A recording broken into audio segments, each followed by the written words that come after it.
Welcome everyone for this Ask Me Anything live. So first of all, thank you if you're connected to join us. So it means that you're following us because you're top of the hour. You're already watching this live. It's mean that you are interested in a topic that which is very exciting. For me, it's an exciting topic. I hope it's going to be also exciting for you. So just to remind, my name is Henrik Rexed. I'm a cloud native advocate. And if you paid attention 3 weeks, I think, or 2 weeks ago, I had the chance to present an observability clinic related to Kubernetes, but it's basically was related to the OpenTelemetry collector distro. I showcased a lot of tips using the collector, the various processors that make sense for you, the different use case, what you can achieve. So if you didn't have the chance to watch this topic, check it out. It's out there. It's available on YouTube. So you can still have the chance to take advantage of this content. So today, as you can see here, we're gonna mainly talk about the OpenTelemetry distro collector. And before we start, let's maybe tell us where you're coming from, where you're connected. For myself, from my perspective, I'm connected from the south of France. So hello everyone from south of France, and please let us know in your by dropping where you're connected. Pretty interesting to see if we have a representation of the world from people connected from the US, Europe. It will be interesting to see. So to cover properly this topic, which is the OpenTelemetry collector distro from Dynatrace, I thought it would makes more sense to cover this topic properly with one of my colleagues that is in a principal product manager in the open source program office of Dynatrace, and I'm referring to Mikko Viitanen. So hi Mikko. Oh, hi everyone. How are you? Yeah, I'm really good. Great to be here, and this is like one of my favorite topics to talk about OpenTelemetry and the collectors especially. So yeah, seems good. So Mikko, where are you connected from today?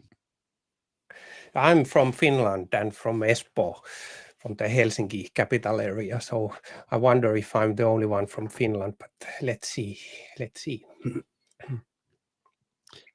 So we have, I can see that we have a couple of people from Saudi Arabia, Sao Paulo, Portugal. So hi, Jao. We have a couple of people. So first of all, thanks for coming in. It seems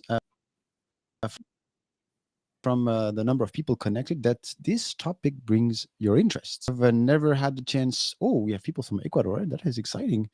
I hope that I'm pretty sure that the weather should be wonderful. I don't at that time of the year. I'm not sure, but I hope you have a good weather. To cover this topic, this Ask Me Anything, again, this format is basically a content dedicated for you guys. So if you have any questions related to the topic of distro of Dynatrace, just ask your questions. We are here to answer to any of your questions that you have in mind, your concerns, how you deploy, how do you do specific things with the collector. We'll be very excited to answer to all those questions. But before we start, if you didn't hear or if you not aware of what we have, distro of Dynatrace, I think Mikko, it would make more sense to start reminding to the audience what is the collector, what's the purpose, what do we offer, so then it will bring some context to our attendees, and then probably we can answer the questions later on. So Mikko, could you explain us? All right, absolutely. And let's see, I could share a couple of slides to show what is the Dynatrace collector all about, and maybe we get started then right away. So first of all, yeah, for the context part, so this is how we see OpenTelemetry project. So it's the second most active project in CNCF, and already more than 1,600 organizations use it, and the growth has been really high. So we see actually the customer adoption nearly 60%. So so definitely the demand has been increasing, and also the number of developers has increased since 2019 when the project was started. It's nowadays reaching already 1,000 developers, and these are active developers that contribute every month. So it's really going strong, and also plus 60 vendors already supporting OpenTelemetry. So this is the background and the reasoning. We are also more and more investing in OpenTelemetry in Dynatrace and increasing our OpenTelemetry offering. And then different ways to send OpenTelemetry to Dynatrace. So we have supported OpenTelemetry and OpenTelemetry ingest already for a long time, and we started with the one agent, which is still the, let's say, the most easy way and most automatic way to get OpenTelemetry into the Dynatrace without much of a user configuration at all. But now we also support this, let's say, this green path here, like a native OpenTelemetry path, where we expose an OTLP ingest API for traces, metrics, and logs. And then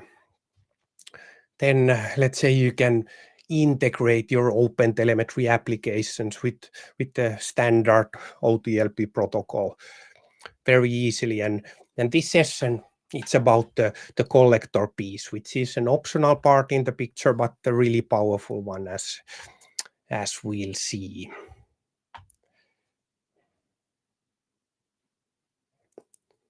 All right, so we introduced pre-release of the Dynatrace collector in January, and now actually just 3 weeks ago we introduced or brought the full version available. And so the Dynatrace collector includes all the needed components for the typical Dynatrace use cases.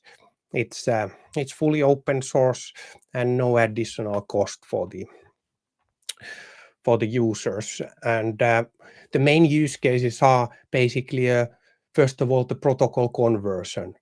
It helps us and our customers to get let's say, different telemetry protocols into Dynatrace. For example, in the picture there are Fluentd and Jaeger, also Kubernetes, and then native OpenTelemetry and Prometheus and Syslog. So you can get all this easily converted to standard OpenTelemetry and ingested to Dynatrace. The collector also brings data processing capabilities, and then sampling, batching, and retries. It even helps to, for example, to encrypt all the telemetry, and kind of you can think about it and use it in a way that you can offload this encryption part and the batching part, for example, away from your applications. The application doesn't need to do these heavy let's say, CPU and memory consuming processes, but you can have the collector to do this for you. And then maybe highlighting the customer value of the Dynatrace OTel collector. So first of all, the stability. All the integrated components we have verified with Dynatrace and integrated them and documented, so that it would be as easy as possible for our customers to use it and get started. And also, when using the Dynatrace collector, you get the full Dynatrace support offering with proactive guidance and technical account management and so on. And the third one is ease of use. So we try to bring the configuration examples for these typical Dynatrace use cases, including also best practices. But they include like how to ingest Jaeger, or how do I configure the batch processors, and which kind of limits I use. So all this kind of little bit helpful topics to get started with the collector. And there we actually have, on the slide, I have a really small link, but maybe we can even share the link, but it's enhancing data collection with the Dynatrace collector. So this blog post covers all the value part in a bit more detailed way, but as a reference. And yeah, then I plan to go through a couple of use cases here when let's say when our customers use the Dynatrace collector. The main use case to start with is the collecting logs from multiple sources. And here we have different log sources. For example, of course, the OpenTelemetry native logs, but also Kubernetes pod logs or FluentD or syslog or scraping log files. So all these logs can be let's say routed via the Dynatrace collector, and now this collector can add some additional context.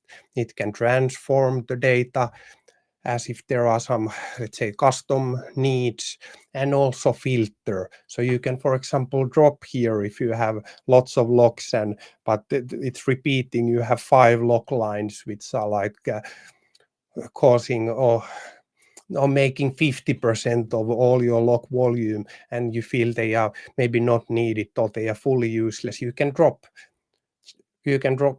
logs from certain application or just these certain lines which are not making any value, and this way avoid the cost in the back end.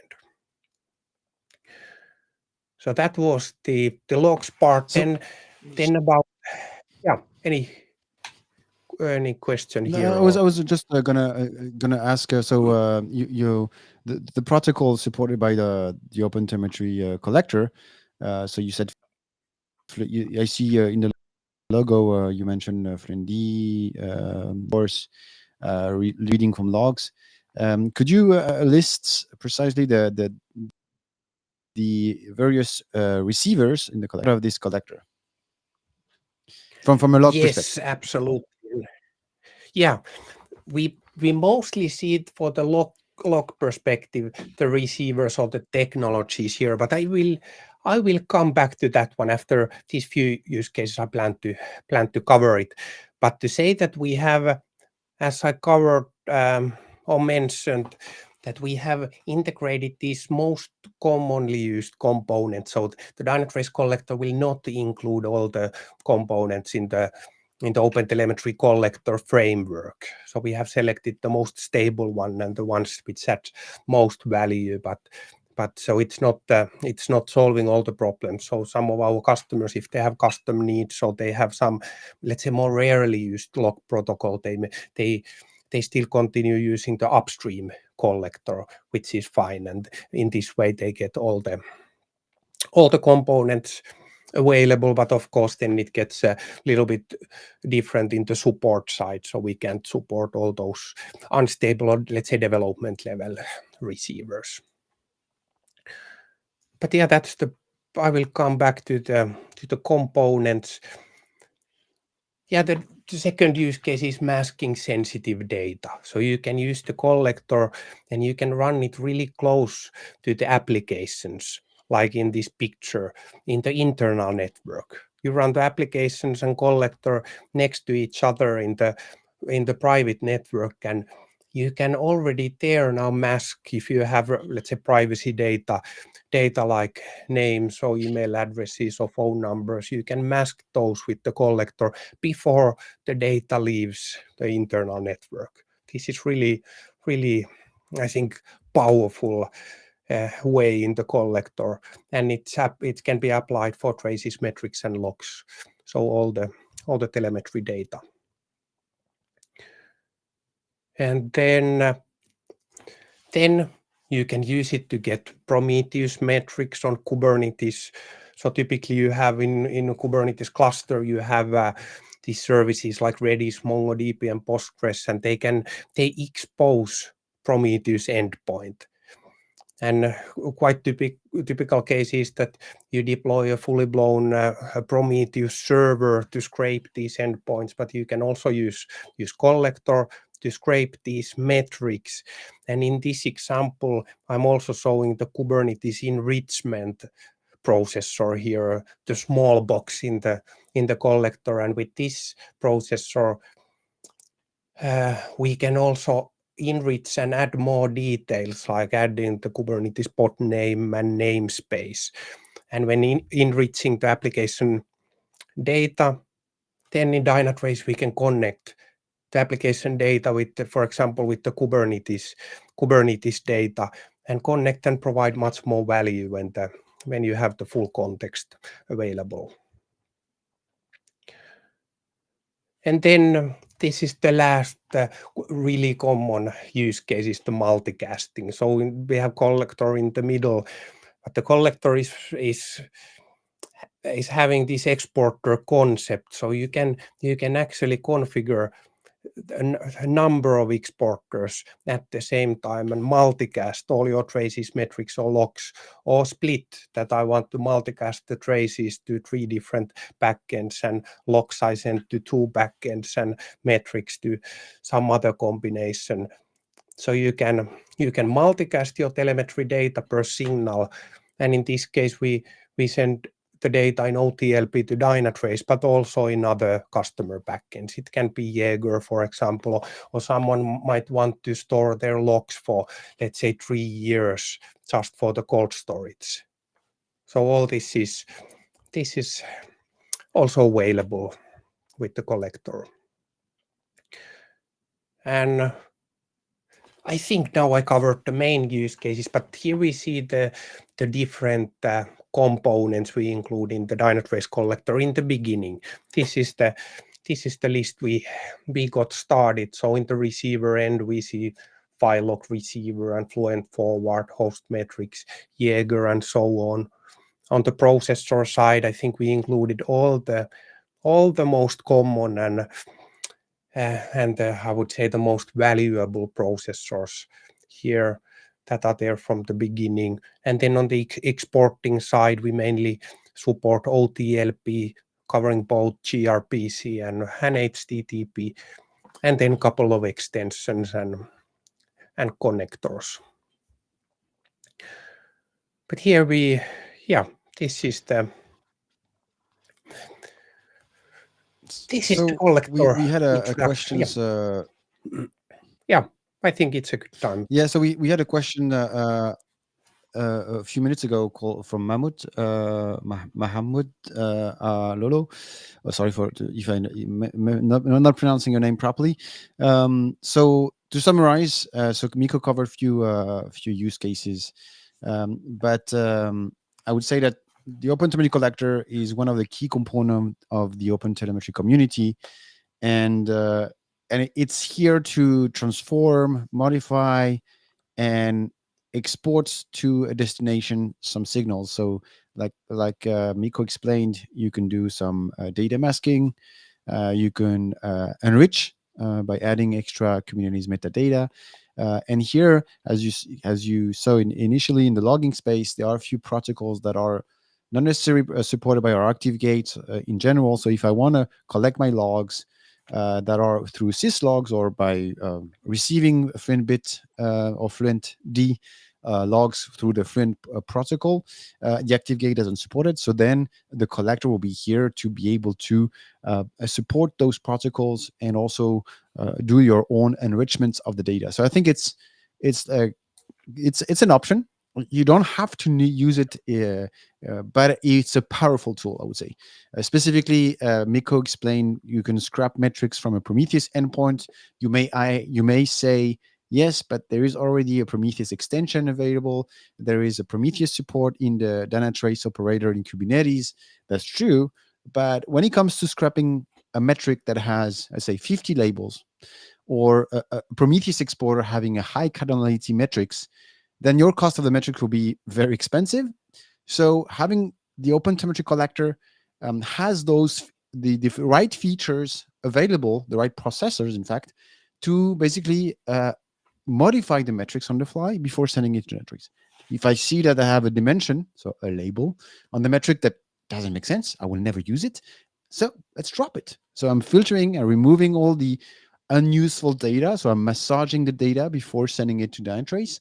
And then once the metrics arrive in Dynatrace or the logs, it's been stored in Grail, and then you can take advantage. So think about it as a component that you put in your environment that will be like the gate before sending it anything to Dynatrace. So it's a very powerful tool. For me, it's I'm a big fan of the collector, so I see a lot of potential use cases that you can achieve. Do you see other use cases that will make sense for any users that is used to use traditional Dynatrace component? Why the collector will be useful? Mikko, do you have anything to add? Yeah, maybe I could actually even share our documentation. Here we cover more more use cases. So I'm in the docs.dynatrace.com, and here browsing to extend OpenTelemetry and collector.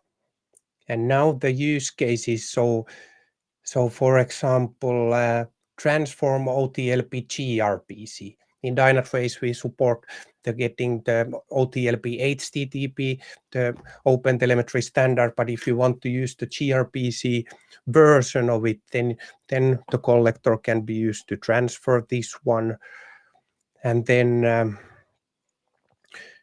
then we have these Jaeger and Zipkin and others options, and ingesting, for example, logs from the pods automatically. So if I click here, we have a separate page to explain how you configure the collector and what you should consider when ingesting pod logs in Kubernetes. So these are the main use cases that we cover, but of course it's a really nice framework that I showed you, the quite a long list of components, and for example, was it 11 or 12 processors, so you can really mix and match and use the processor that makes sense. And if you have any customization needs or transforming needs or let's say changing attributes, all those can be done. And it's so the main use cases can be covered, but there are, I think, numerous alternatives. So there's a question from Anil. Yeah, there's a question from Anil. So related to a vulnerability question. So I am working with a bank, and the data is very sensitive. Which protocol you have used to encrypt, secure the data and logs to not send externally? So it's a good question. So the collector will be in your environment, so at the customer, so in your customer, so the bank, the bank. So at the end, you will collect things, logs, metrics, traces, whatever you want. You can modify, and then to send it to Dynatrace to directly to the tenant, we use OTLP, HTTP with encryption, with our API token. But as you may know, we have our active gate, which means if you want to send OTLP, you can still go through an active gate, and the active gate will send the data back to Dynatrace. So it's just a component in the middle that provides you extra features. You mentioned sensitive data. Let's say that in the logs there is some sensitive information that is sent into the log, or even to the spans or traces. You can still control it. I mean, with the right processor, you will be able to say, for the keys that has this, just hash or come up with your own encryption library, and then the data will be encrypted before sending it to Dynatrace. So this is completely possible. It's the encryption is basically the one provided by the standard OTLP HTTP transport layer, and then, like I said, you can still go through an active gate if you want to secure even more your communication. Maybe to add in that. Dynatrace enforces encryption in the OTLP ingest in the API, and it's the, I think, new enough TLS, secure enough TLS. Is it 1.3, which is the actual encryption protocol which is required, and then so this way no unencrypted data is even possible to send. Yeah. And then there's a processor included into this the collector called batch. Batch will basically grab a quantity of logs, metrics, traces, and will batch it. So it will compress it into JZip. So it will send a big chunk of data to Dynatrace. So it will be encrypted and it will be compressed, sorry, and encrypted for sure. There was another questions from let me remind. I'm scrolling on all the questions.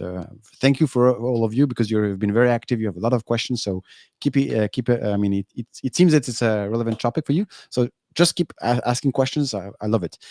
So there's a question from Stephen James. Will you be creating OTel configs that have scrap configs for standard exporters, kubeset metrics, node exporter, Windows exporter, blah, blah, blah, and so on? So let me share my screen.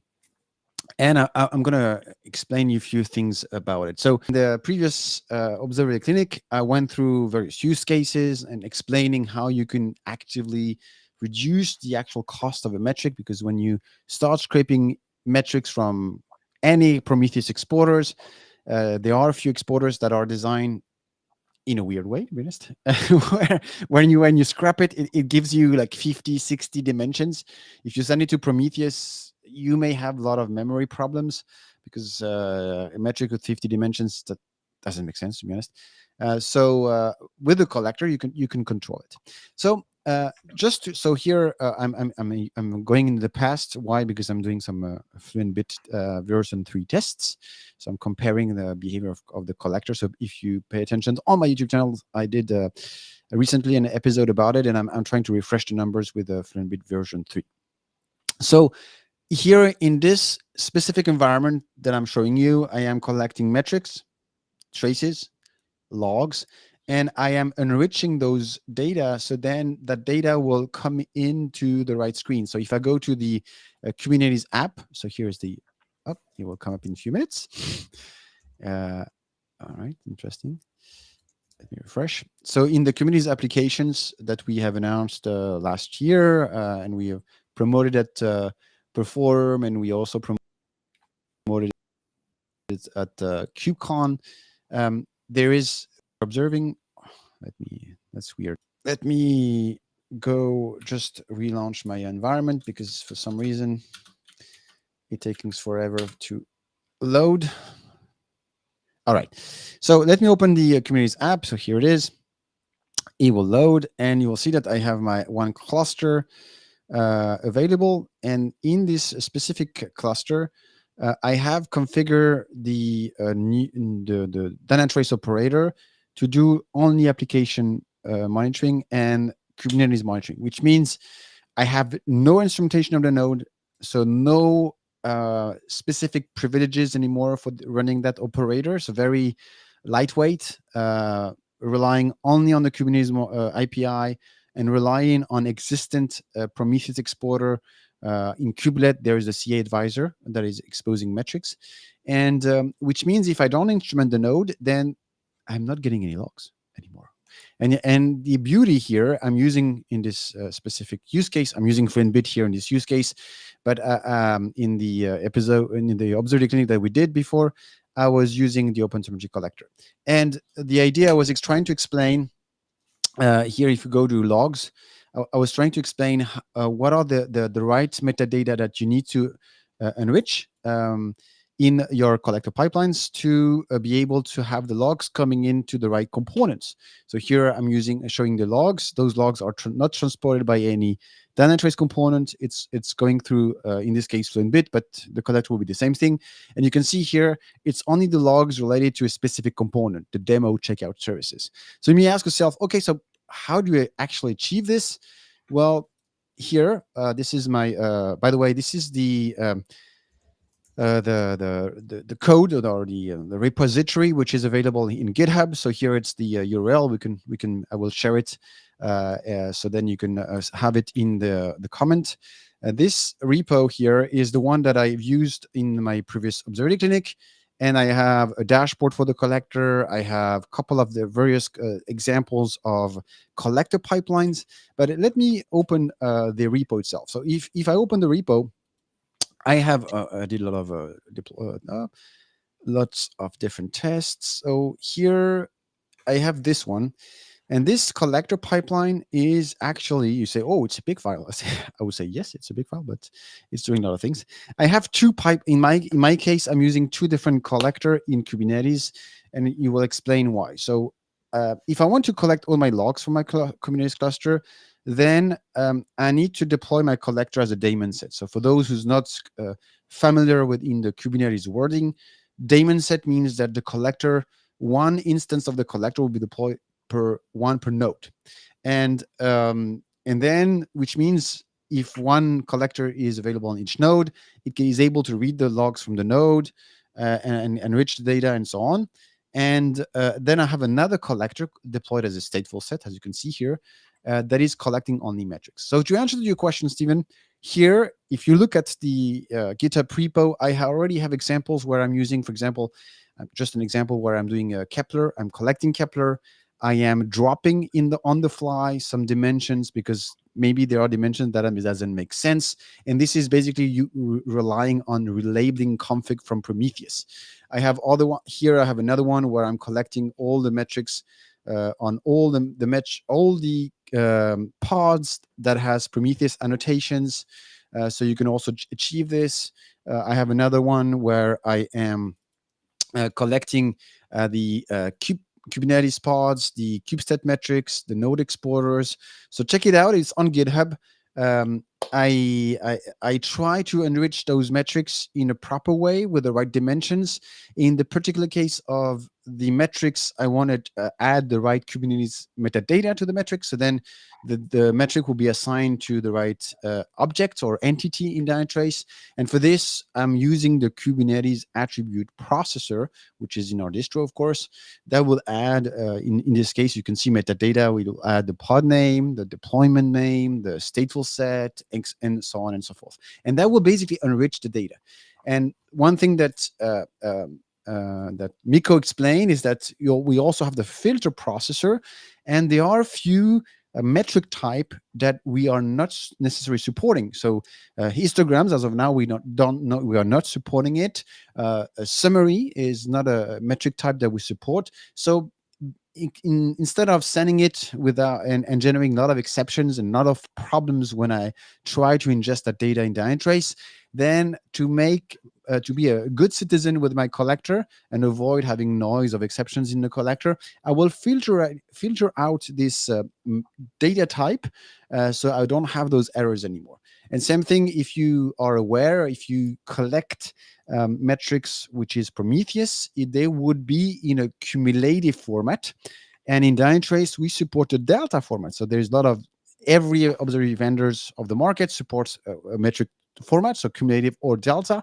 In the case of Dynatrace, we support Delta, which means if you collect Prometheus, then you will have to convert it using this processor that will convert on the fly cumulative to Delta, and then the data, the metric will be ingested properly in Dynatrace without any error, and then you will be able to utilize the data properly. So I don't know. We will provide, Stephen, examples of kubestat metrics, node exporters, if you want, in our documentation. It's a good point, by the way. But I think still to start, if you have never been building any collector pipelines, you can start using the pipeline that I've shared on GitHub. It will be a good start. And same thing, I have built similar to this.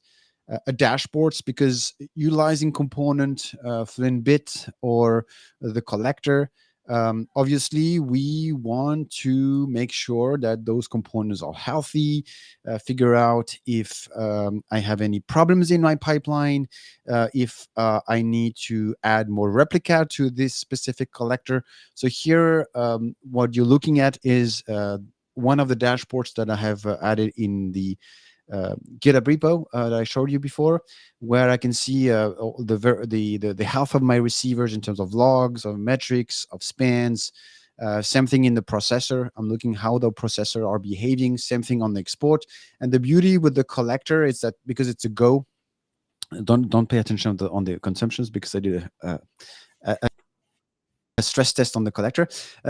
You can see that I also am able to see some allocation resources about the allocation behavior on terms of resource allocations of the collector. So specifically because it's in Go, we may expect to have some garbage collector.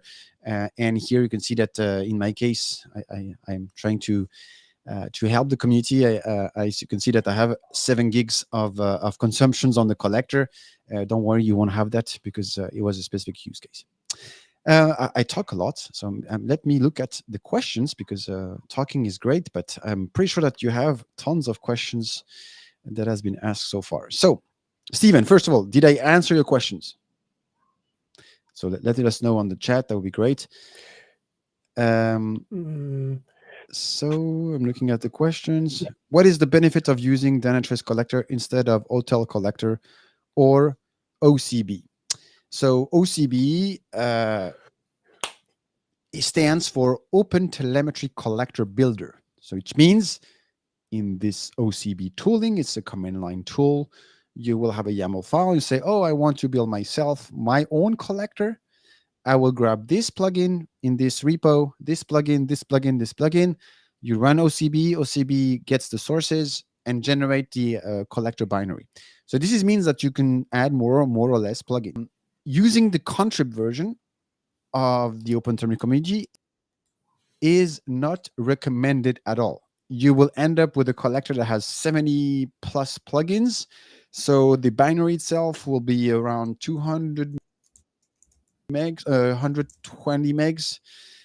So quite heavy for nothing. And you 5 receivers max, couple of processors. So do I really need to have 70 plus plugins in my collector? So that's one aspect of not using the contrib version.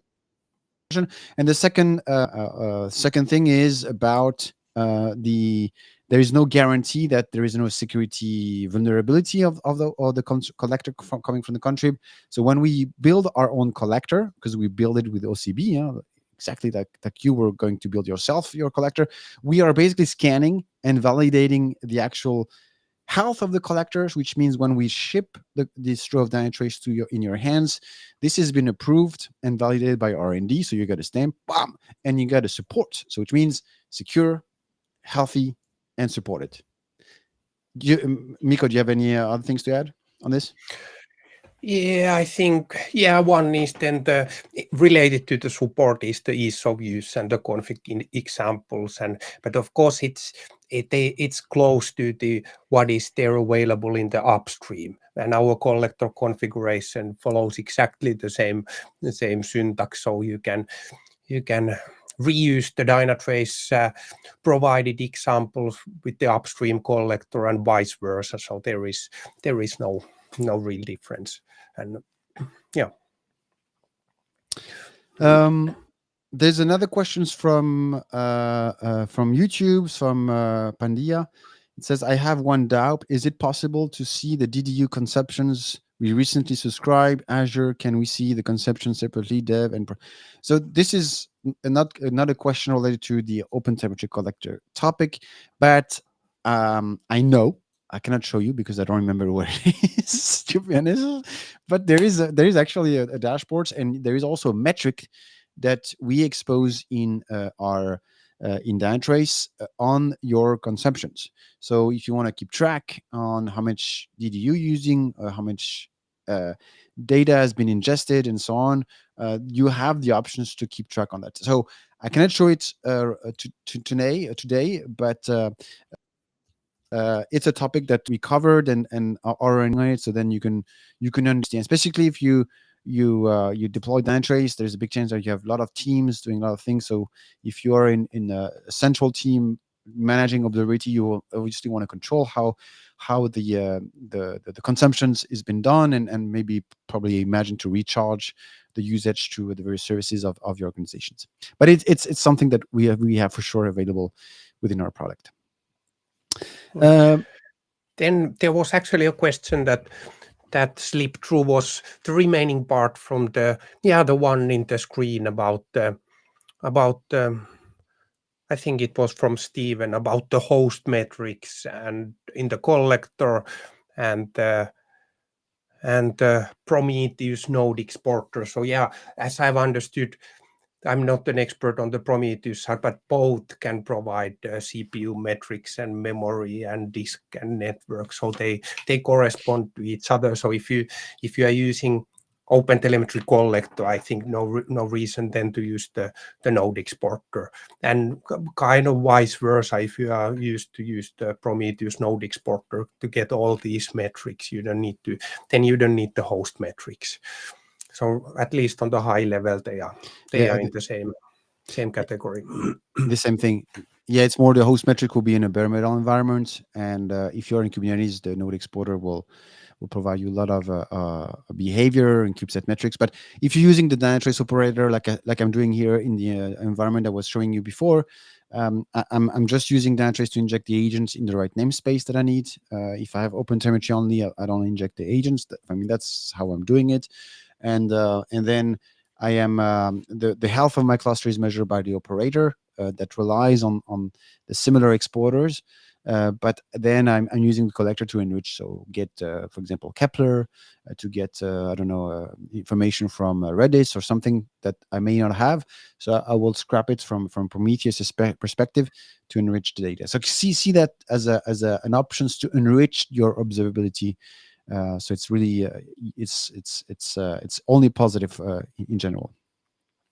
And then there was actually part of the question also about the any examples of, I don't know, dashboards for OpenTelemetry metrics, and this is actually a good part. It's a kind of a roadmap item for us in the OpenTelemetry team to actually bring some let's say ready-made dashboards and make the, let's say, collector self-monitoring more easy with Dynatrace for the customers to really monitor and manage the collectors in scale. So this is clearly something that we will improve.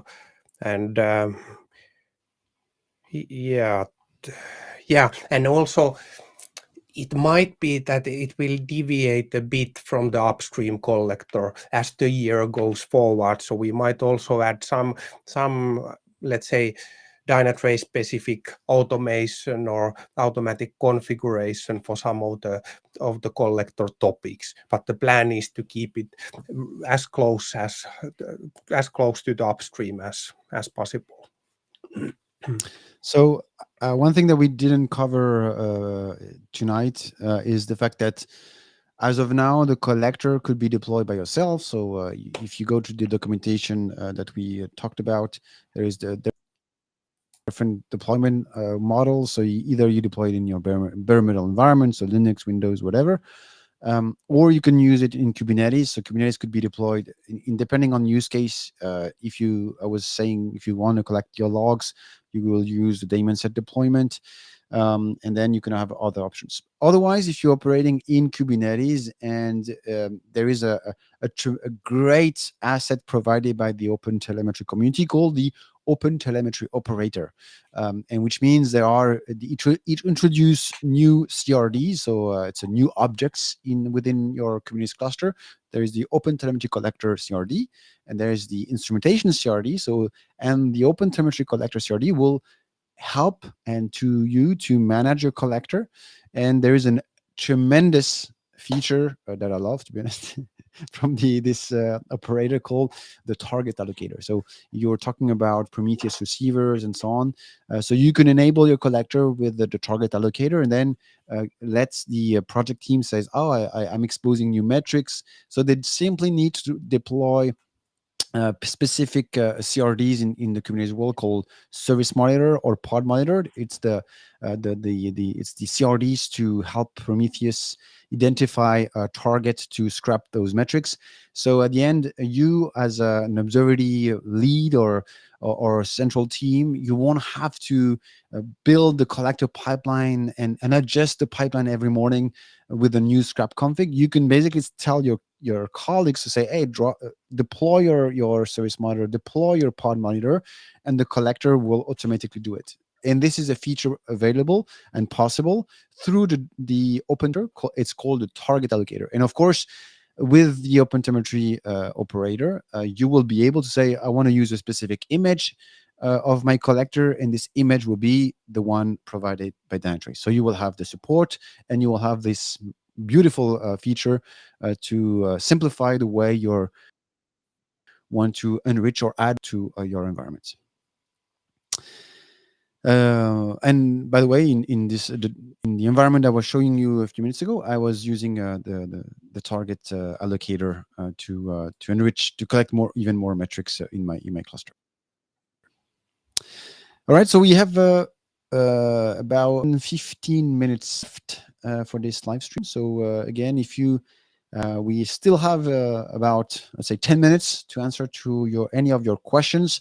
So if you have any questions about the OpenTelemetry collector, how you should deploy it, what's the value for you, even if you want to discuss about specific use cases, just drop questions in your platform, so LinkedIn, YouTube, and so on.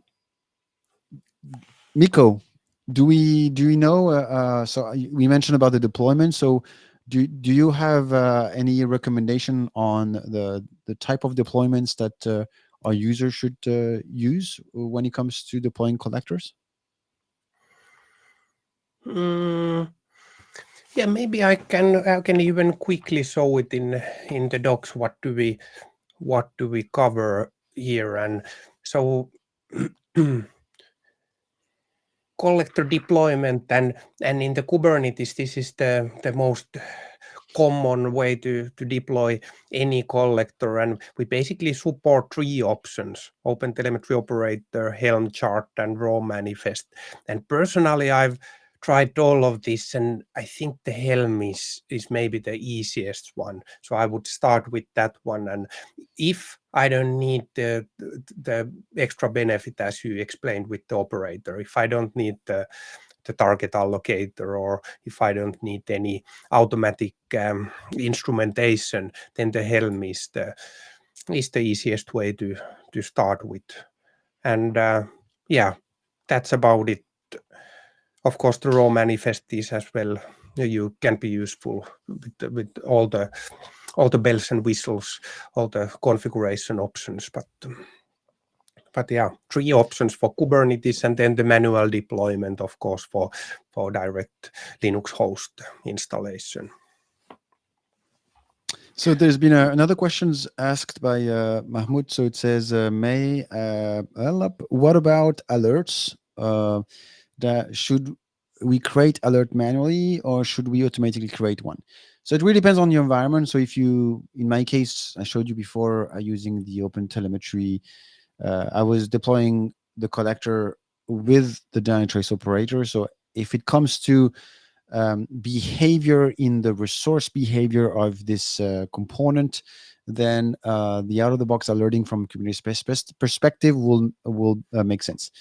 And then if you watch the Observer Clinic that I delivered a few weeks back, there is 2 things you should pay attention. There is the actual resource usage of your collector. That is one thing.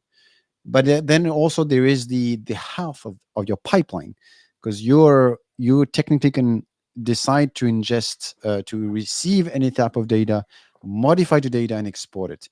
And there are a few indicators that are really important when it comes to the collector. I always look at how much data I have is coming in terms of metrics. So you can split by metrics, logs, and traces. So figure out if there is one of the pipeline that is more, let's say, not reliable or not unhealthy. And then I compare with what I'm exporting. So if I'm dropping intentionally data and say I expect to have an 80% ratio, so no big deal.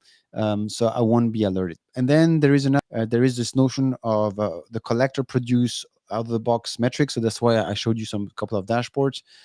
Those I usually look at the data dropped, data refused in the processors, in the receivers, in the exporters.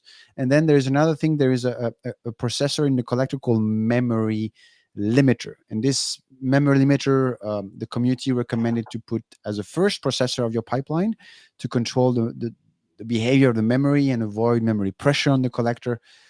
If the disk processors is somehow detecting that the collector is in pressure, he will drop the metrics. So he will refuse the metrics or the traces or the logs that you're receiving, because it's the first step of your pipeline. It will send it as an error to the first the previous step, which is receiving.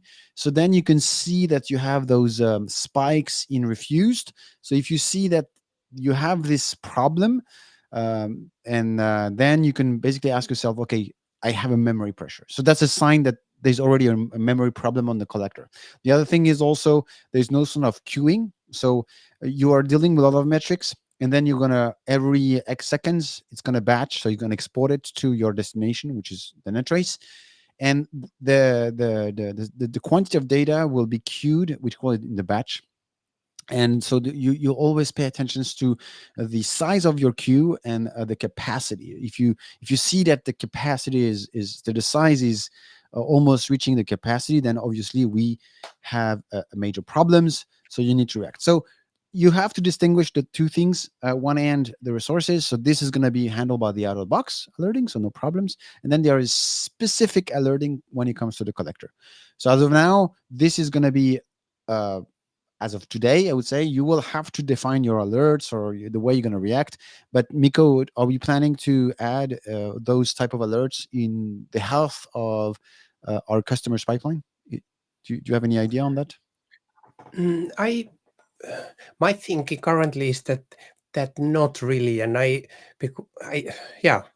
First of all, I feel that not in the pipeline. Of course, we create all the needed metrics from the collector monitoring and applications, but I think they belong to the backend then, where you have all the tooling, all the capabilities, and even AI to alert you then based on the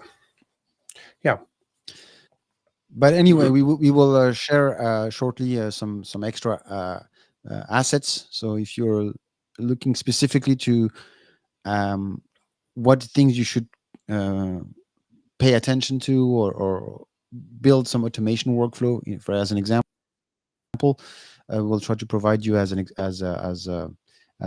a tutorial, or how you can build yourself or utilize some assets that we have built in those observability clinic. But we're probably going to ship out of the box two things in the future as well. All right, so we have 7 minutes left for this Ask Me Anything. Again, you have a few minutes to go to drop your questions. If you have any doubts or any, I don't know, last minute questions, you still have the time to drop those questions. So drop a comment in YouTube, LinkedIn, Twitch, whatever you're coming from. We will try to answer it in the next couple of minutes. So while waiting for the next question, I think we have a couple of blogs that has been shared in a comment. So if you're looking for assets that Mikko has described previously, check it out. There is a blog on the collector. Check out our documentation.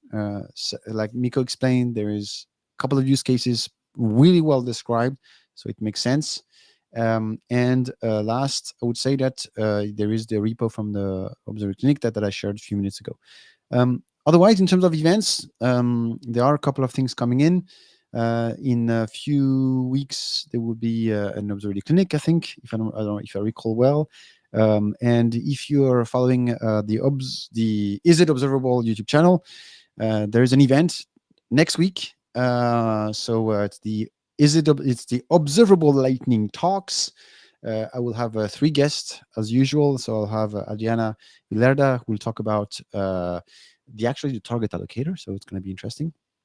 I have Vijay Samuel from eBay, who will talk about Prometheus and how they've been scaling it into the proof. And then we have a developer of the observability provided by our colleague Yarden. So check it out. Come to this session. So it's 3 15 minutes lightning talks, and yeah, we will take questions like today, but covering 3 different topics. So Prometheus in one end, OpenTelemtry on the other end, and last, developer observability. All right, we have 5 minutes to go, and I think there's no other Questions. What are the best places? So there's a questions from Steven again. What are the best places to subscribe to in order to get the latest information? That's a good question. So I would say first the Dynatrace YouTube channel. I would say because there we everything content that we are pushing is on this channel. We also have some materials that you have worked on, Mikko, on the collector on the blog on the Dynatrace blog, if I recall well. Yeah, yeah. And There we then try I to would say bring. yeah. Yeah, there in the blog we try to bring the the updates of the new features, and also we have the of course the GitHub repo is something to follow. There we have all the latest releases and latest issues and some discussions and the Dynatrace docs I showed. I think they don't offer any way to, or to subscribe for emails really, but Yeah. those I would use. And otherwise, I will take advantage of today to promote Is It Observable. So if you want to have content about OpenTelemetry, Prometheus, or whatever solution is out there, and some tips about observability with open source agents, check it out. It's Is It Observable on YouTube. There is plenty of episode if I want to improve my content, just share my share your feedback. If there is anything I can improve, I will definitely do it to provide more valuable content for you guys.